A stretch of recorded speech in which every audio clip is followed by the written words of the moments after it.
Assalamualaikum warahmatullahi wabarakatuh. Alhamdulillahirabbil alamin wassalatu wassalamu ala asrofil anbiya'i wal mursalin wa ala alihi washabihi ajmain. Amma ba'du. Puji syukur kehadirat Allah Subhanahu wa taala atas datangnya bulan Ramadan yang mulia di tengah-tengah kita. Bulan yang diliputi kemuliaan dan janji-janji pengampunan. Semoga kita benar-benar mampu mengisinya dengan amal kebaikan yang istiqomah. Kali ini bersama saya Fahmi Malik Firdaus yang akan menemani waktu menjelang berbuka puasa Anda, tentunya dalam acara Kultum Senja Islami. Bicara mengenai bulan suci Ramadan, pada pertemuan kali ini kita akan membahas tema, yakni hal-hal yang dapat menghilangkan atau mengurangi pahala puasa. Tentunya akan dijelaskan oleh narasumber kita, Bapak Muhammad Rofi'i. Terima kasih Mas Fahmi. Bismillahirrahmanirrahim.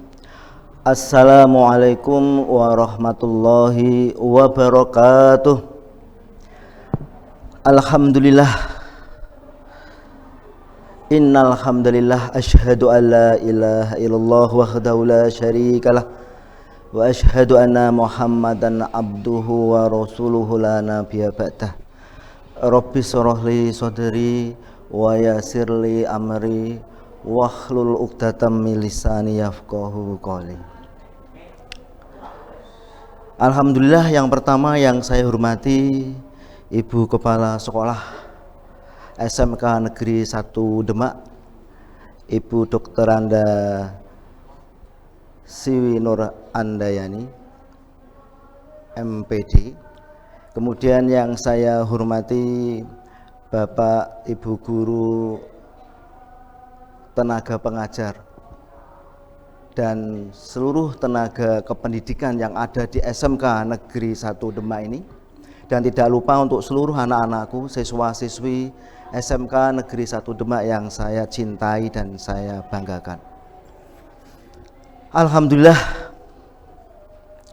pada kesempatan ini yang pertama dan utama adalah mari saya mengajak kepada semuanya untuk senantiasa bersyukur kehadirat Allah Subhanahu wa taala dengan mengucap Alhamdulillahirabbil alamin. Ketika kita sudah bersyukur, insya Allah Allah akan melipat gandakan karunia yang diberikan kepada kita.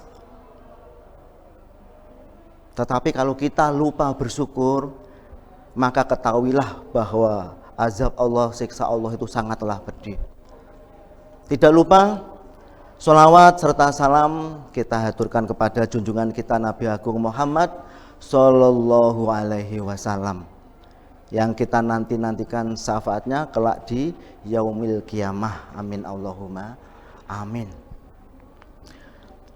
Pada kesempatan ini saya mengajak dan mengingatkan khususnya untuk diri saya dan untuk semua yang menyaksikan acara ini beberapa hal yang terkait dengan masalah ibadah puasa, yaitu apa saja yang dapat menghilangkan atau mengurangi pahala puasa kita. Seperti itu. Saya yakin sudah banyak yang mengetahui, tetapi namanya keilmuan seperti ini kalau tidak sering diingatkan, kita terkadang lupa ataupun tidak mengamalkan. Sebagai contoh sederhana, ketika kita ada panggilan berjamaah, kita sudah tahu akan dilipat gandakan 27 derajat pahalanya, tetapi kita sering masih sholat sendiri, padahal tidak ada halangan, tidak ada undur untuk bisa berjamaah. Ini sebagai contoh kecil saja. Untuk hal yang bisa mengurangi, menghilangkan pahala puasa, itu yang pertama adalah, kalau dalam bahasa Jawa itu namanya ngapusi atau berbohong. Nah, jadi berbohong di sini terkadang banyak kita lakukan meskipun niatnya baik ataupun berbohong yang kecil-kecilan. Sebagai contoh saja, adik kita, anak kita tidak berangkat sekolah, tidak ingin berangkat sekolah, cuma gara-gara mungkin males tidak ingin berangkat sekolah. Tetapi di dalam surat izinnya mengatakan bahwa hari ini, tanggal ini tidak bisa mengikuti pelajaran dikarenakan mohon maaf sakit. Nah, ini namanya bohong, harus dihindari. Bagaimana Pak cara menghindarinya supaya kita tidak berbohong? Sebagai contoh saja, anak kita kan di rumah, di situ ada orang tua. Katakan saja bahwa anak tersebut sedang ada acara dengan orang tuanya, seperti itu. Sama-sama tidak masuk sekolah. Jadi berbohong ini bisa mengurangi, bahkan menghilangkan pahala puasa. Puasanya tetap sah, tetap gugur kewajiban, tapi pahalanya berkurang. Nah, ini bohong atau ngapusi. Yang kedua adalah ngerasani. Bapak Ibu yang dimuliakan oleh Allah Subhanahu wa taala. Jadi ngerasani itu membicarakan orang lain. Jika benar masuknya ghibah, tetapi jika salah fitnah. Nah, ini jadi masalah. Apa yang boleh kita sampaikan tentang orang lain? Seperlunya, secukupnya. Tidak usah melebih-lebihkan ataupun malah salah memberikan informasi. Nah, ini jika terjadi berulang-ulang, nah ini menjadi masalah dan mengurangi bahkan menghilangkan pahala puasa kita. Ini yang kedua Bapak Ibu, saudara-saudaraku yang dimuliakan Allah Subhanahu wa taala. Kemudian yang ketiga, nah mungkin dalam bahasa Jawanya nesu atau marah. Nah, sebetulnya kalau orang marah itu sudah merasa tidak nyaman, ada emosi, terpancing emosinya marah. Maka untuk sementara kendalikan dulu. Bisa dengan kalau berdiri terus duduk, atau berwudu, atau meninggalkan tempat yang membuat marah. Ditinggalkan dulu sebentar. Nah, supaya tenang dulu, baru nanti kalau sudah tenang bisa berkumpul di tempat tersebut.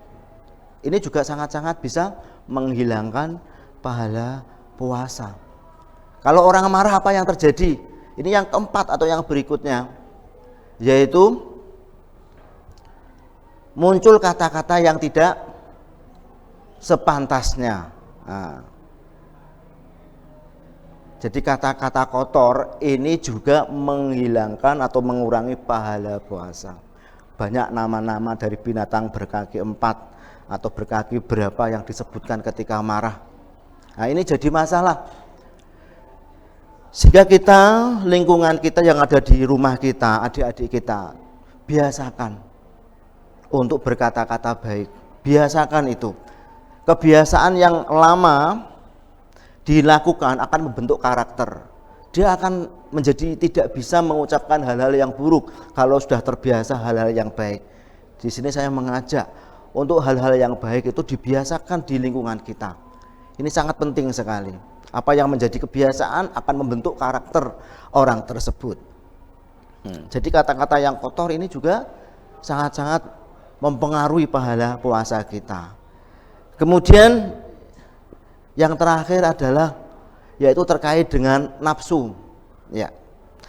Nafsu dengan lawan jenis, laki-laki dewasa, perempuan dewasa bukan muhrim, berlama-lama istilahnya berbicara atau dalam suatu ruangan, ini juga bisa menimbulkan pikiran-pikiran yang mengandung nafsu. Dan itu akan mengurangi pahala puasa. Jangankan dengan orang lain yang bukan muhrim, dengan istrinya saja ketika melakukan sesuatu yang membatalkan puasa ini dendanya juga sangat-sangat berat. Sehingga kita harus bisa membatasi diri. Meskipun lawan jenis kita itu sudah kita anggap Mbak Yu sendiri, kakak sendiri, tetapi kalau berlama-lama dikhawatirkan bisa menimbulkan pemikiran. Sekedar pemikiran yang menimbulkan syahwat ini juga bisa mengurangi pahala puasa. Jadi di bulan yang suci ini marilah kita saling mengingatkan, saling menjaga diri dari hal-hal yang tersebut. Di samping kita menjaga makan, minum itu di bulan puasa supaya tidak hanya mendapatkan lapar dan haus saja. Demikian Bapak Ibu saudara-saudaraku yang dimuliakan oleh Allah Subhanahu wa taala, saya hanya dapat mendoakan semoga panjenengan semua diberikan taufik, hidayah, kesehatan, keselamatan, kekuatan dari awal hingga akhirnya, dan insyaallah husnul khotimah, pada akhirnya kita menghadap kepada Allah Subhanahu wa taala. Demikian saya akhiri, bila tidak ada mohon maaf jika ada kesalahan-kesalahan.